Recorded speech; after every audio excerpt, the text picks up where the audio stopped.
The world was closely watching U.S. House Speaker Nancy Pelosi's Taiwan visit, and anyone could tell it made China's blood boil. But what was uncertain was the next step. Beijing did not wait for Nancy Pelosi's short trip to get over. It announced about a week-long military exercise. There were live long-range missiles flying over Taiwan and even landing in its waters.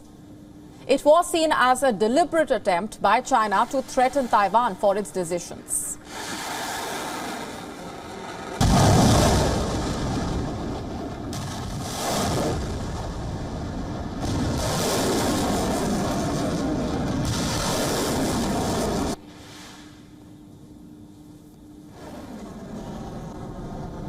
Meanwhile, winding down its war games near Taiwan, China issued a stern statement that exercises achieved their targets of sending a warning to those favoring Taiwan's formal independence and their foreign backers.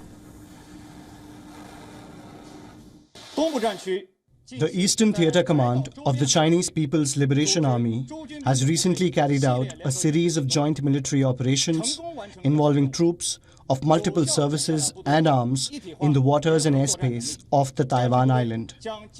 All tasks have been accomplished and the troops' combat capabilities in integrated joint operations has been effectively verified. Foreign experts are calling this a new normal. And in this new geopolitical order, China is not holding back. In the latest, Beijing has withdrawn a promise of not sending troops to Taiwan if it takes control of the island.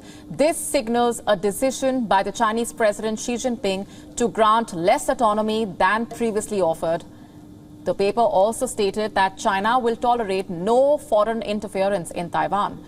This comes days after the U.S. House Speaker Nancy Pelosi's visit to Taiwan, which left China fuming.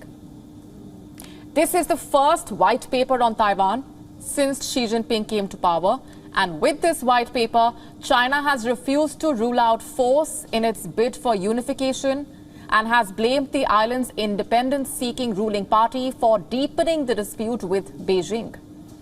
The updated white paper is called The Taiwan Question and China's Reunification in the New Era. The New Era is a term commonly associated with Xi Jinping's rule. She is expected to secure a third term at a Communist Party Congress later this year.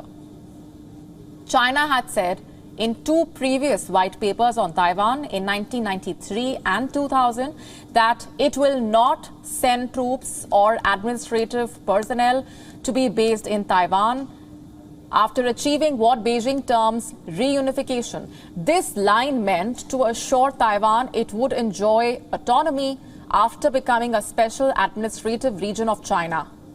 Did appear in the latest white paper. China's ruling Communist Party had proposed that Taiwan could return to its rule under a one country, two systems model, similar to the formula under which the former British colony of Hong Kong returned to Chinese rule in 1997. But all mainstream Taiwanese political parties have rejected the one country, two systems proposal. Taiwan's government says only the island's people can decide their future.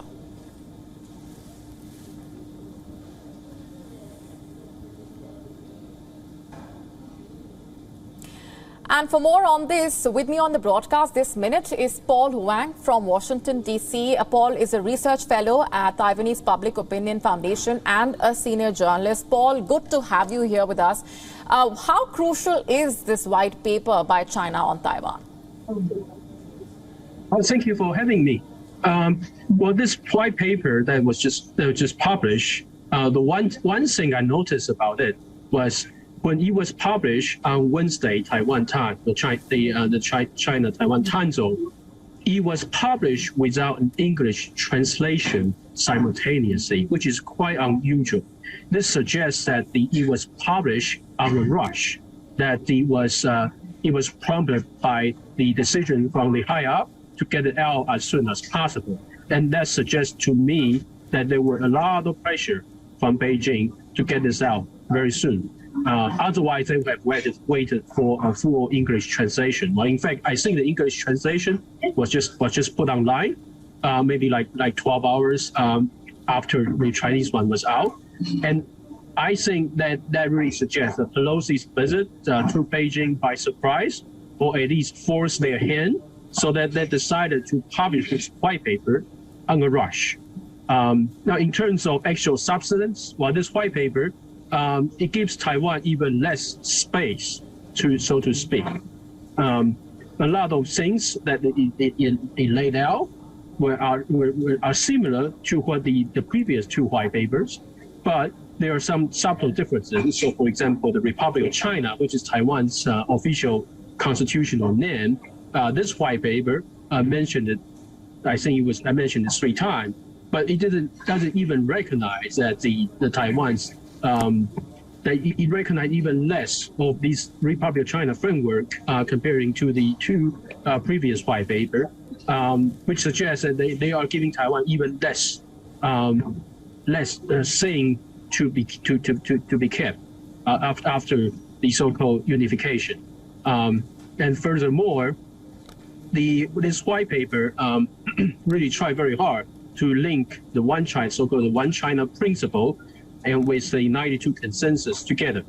Now, the one China principle, as you have mentioned, is the one China framework is rejected by the vast majority of Taiwan's public and pretty much all the mainstream political parties.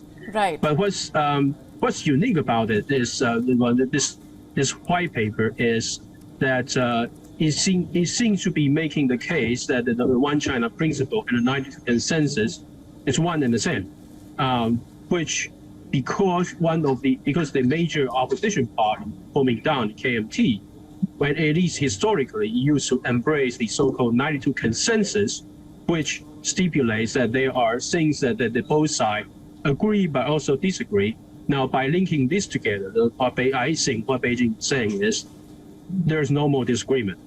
Right. When the 92 consensus, this will be on our turn. Okay.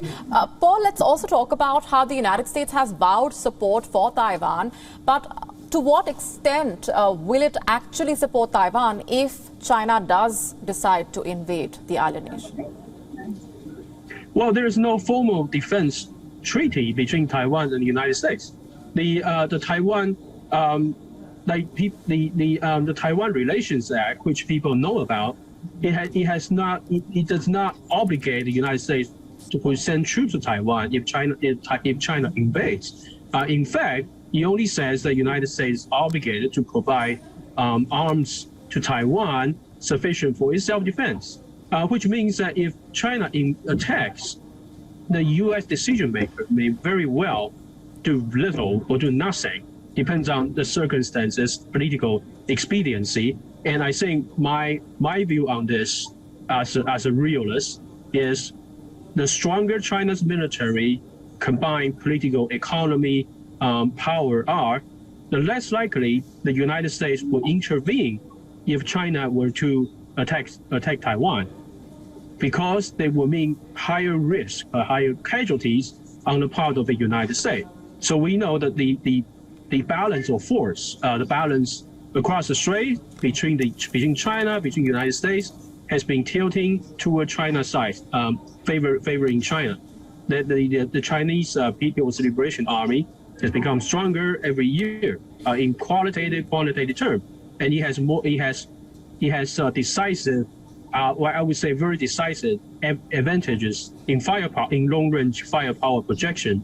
They can hurt, they can damage, they can kill a lot of Americans and destroy the U.S. ships and air bases across the Pacific if the United States were to intervene. And that is what they call the anti-SS denial, which is what China is building. They wanted to prevent the United States from intervening, which is why they have been building this capacity to fight the United States.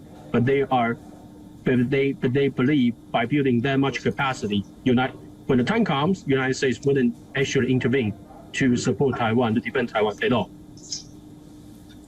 Paul Wang, appreciate very much for joining us here on the broadcast. We're leaving it there for the moment. WION now available in your country. Download the app now. Get all the news on the move.